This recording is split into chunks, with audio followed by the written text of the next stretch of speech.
Mais uma edição do NETV e do SNTV aqui na web, para você que gosta de informação de qualidade, para você que gosta de saber das coisas antecipadamente. Não é mesmo, Gilmar Carvalho? Exato. Bom dia, boa tarde, boa noite para você. Hoje eu vou revelar o princípio de um acordo que está sendo entabulado, articulado pelo governador em exercício Jackson Barreto.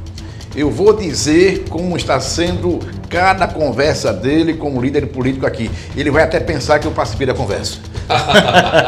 Olha, essa aí, vamos ter as novidades dos bastidores, porque aqui você fica sabendo primeiro, hein? Nós vamos falar também no programa de hoje sobre a repercussão da entrevista de Elza Missano para Gilmar Carvalho e também lá na Jovem Pan, falando dos 16 milhões, Gilmar. Você colocou o governo do Estado numa situação delicada. Eu convidei a secretária de Saúde, a doutora Joélia, para me conceder uma entrevista. Por quê?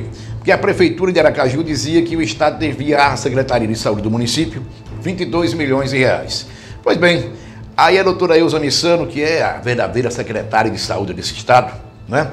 Ela ajuizou uma ação e pediu uma liminar para que o Estado fosse obrigado a repassar os 22 milhões. A juíza, de forma correta, disse: eu não posso considerar liminar da maneira como o Ministério Público pede, porque há apenas a palavra da Prefeitura, mas não há prova ainda. Eu então convidei a doutora Joélia, que de forma muito sincera, como deve ser toda pessoa pública, disse: olha, 22 milhões a gente não reconhece não, porque tem um encontro de contas que não está sendo feito. Mas a gente reconhece que o Estado deve 16 milhões. A doutora Elza pegou a gravação e aí o Estado vai ter que repassar 16 milhões de reais. É verdade. Olha, e uma coisa séria que veio à tona esta semana: 1.000 crianças na fila de espera, Gilmar Carvalho, para fazer uma cirurgia no Estado. Um absurdo, uma coisa que mexeu profundamente comigo, né? 1.000 crianças na fila de espera, e nós temos em torno de, me parece que 200 casos mensais de aliás, 20 casos mensais de transplantes de rins que não são feitos em Sergipe. Gente morrendo. É o Estado matando. Eu quero aqui dizer uma outra coisa, saindo um pouco das questões que envolvem o Estado. O Conselho Nacional de Justiça decidiu por resolução que há um caso de nepotismo envolvendo magistrado do Tribunal de Justiça de Sergipe. E cabe ao tribunal uma resposta. E nós estamos aguardando então o esclarecimento do tribunal. Porque o esclarecimento do Conselho Nacional de Justiça já existe. Agora tem uma outra coisa. Mas tem o nepotismo então? Tem nepotismo. O CNJ já disse que caracteriza nepotismo. Por quê? Porque foi nomeado para um gabinete de um desembargador, não sei qual foi, um oficial de justiça, aliás, um técnico do judiciário, né, como auxiliar do juiz. Esse técnico é servidor efetivo, concursado do tribunal. E um irmão dele, que não é efetivo, que não é concursado, que não é dos quadros do tribunal, foi nomeado para o mesmo cargo em outro gabinete de um outro juiz. Certo. Isso é nepotismo. Olha, e hoje nós vamos falar daqui a pouco também, ainda estamos fazendo todo um levantamento, mas olha, ao que tudo indica, Gilmar, saiu aí uma liminar contra a lei dos coronéis, né? Exatamente. Você já está levantando isso. Já estamos levantando isso, que é a lei dos coronéis, porque não é contra todos os coronéis, não. Só beneficia essa lei os coronéis que passaram pelo comando da Polícia Militar. E eu sou contra, já provoquei a OAB, estou aguardando então a ação direta da inconstitucionalidade da OAB, mas tem um outro assunto aqui.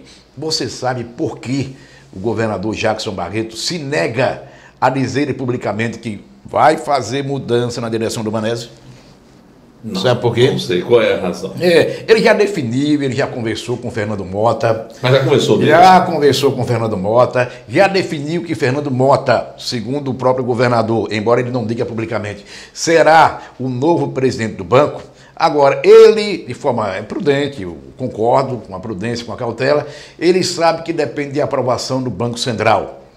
Então, enquanto o Banco Central não aprovar, a documentação já foi encaminhada para o Banco Central. Enquanto o Banco Central não aprovar, ele vai continuar dizendo que a única mudança que pode ocorrer no Banese é a licitação da folha pela Prefeitura de Aracaju. Bem, uma coisa é certa, o Fernando Mota é uma pessoa muito próxima de Jackson, foi secretário de Finanças de Jackson Barreto do município. Jackson saiu, ele continuou com Almeida Lima, né? Exatamente. E acho enfim, mais há uma relação muito forte aí. Eu gosto muito de Vera, uma pessoa assim tratável, uma pessoa educadíssima, mas o Fernando Mota é mais preparado.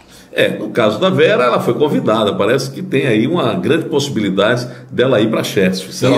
Exatamente, para um cargo federal. Então estão querendo casar as duas coisas, mesmo porque Vera foi convidada à época para a presidência do Banese pelo governador Marcelo Teda.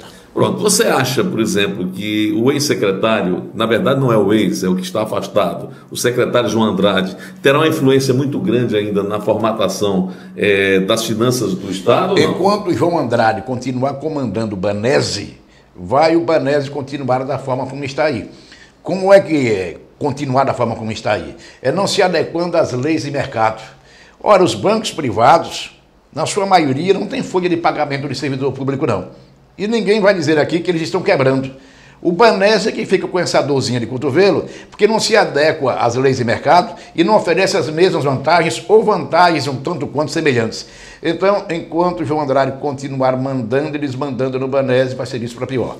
Bem, e uma informação aqui importante, para não dizer que nós somos do contra, porque nós não somos do contra, nós queremos o bem de Sergipe, é diferente, né? E antes que você diga, sabe, eu concordo com Jackson Barreto, na medida em que ele queira realmente mudar o comando do Banese. Aqui ninguém vai fazer oposição por oposição.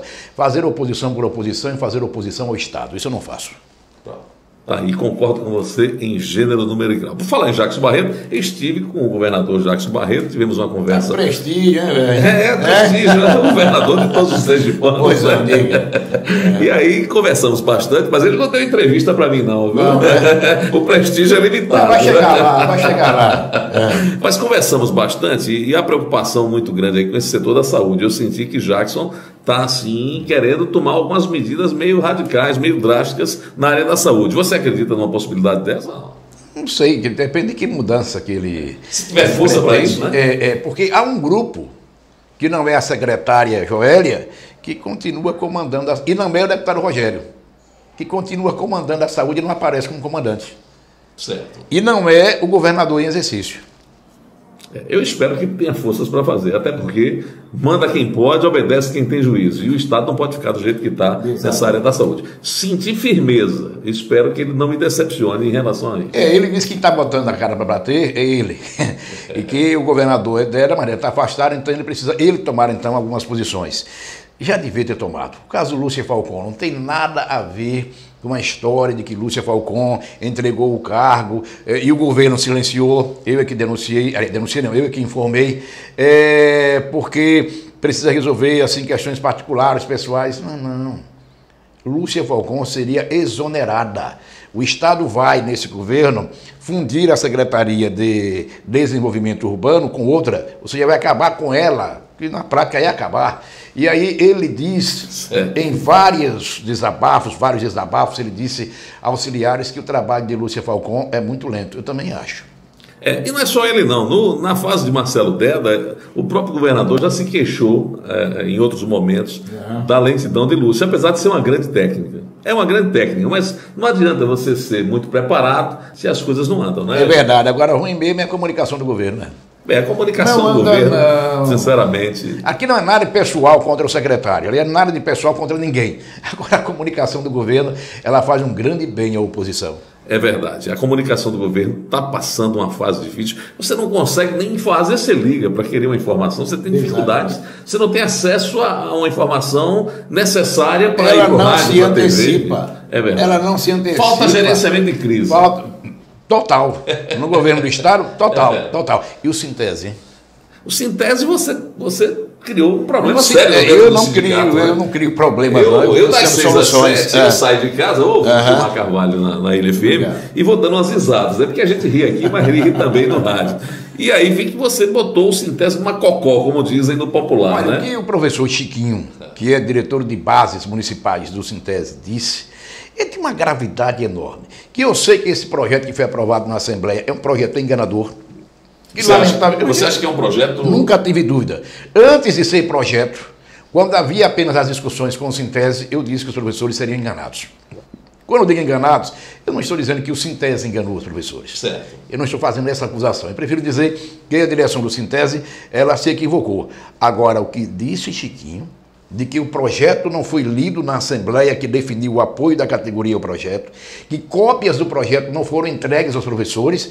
Isso aí é falta de transparência e de democracia. Ninguém discutiu o projeto então, né? Exatamente. Quem veio discutir esse projeto, afinal de contas? Eu gostaria de saber como é que você aprova aquilo que você não conhece. Aliás, a educação, se fala muito em saúde, mas a educação vai de mal a pior. Viu? Não tem a menor dúvida, mas como já está no finalzinho do NETV, eu quero dizer o seguinte, entre as mudanças que Jackson Barreto pretende fazer, uma é tirar a Secretaria de Agricultura de Zezinho Sobral, que hoje é bissecretário. Exatamente. Ele é secretário de Administração e também de Agricultura, um homem de extrema confiança, da extrema confiança de Jackson.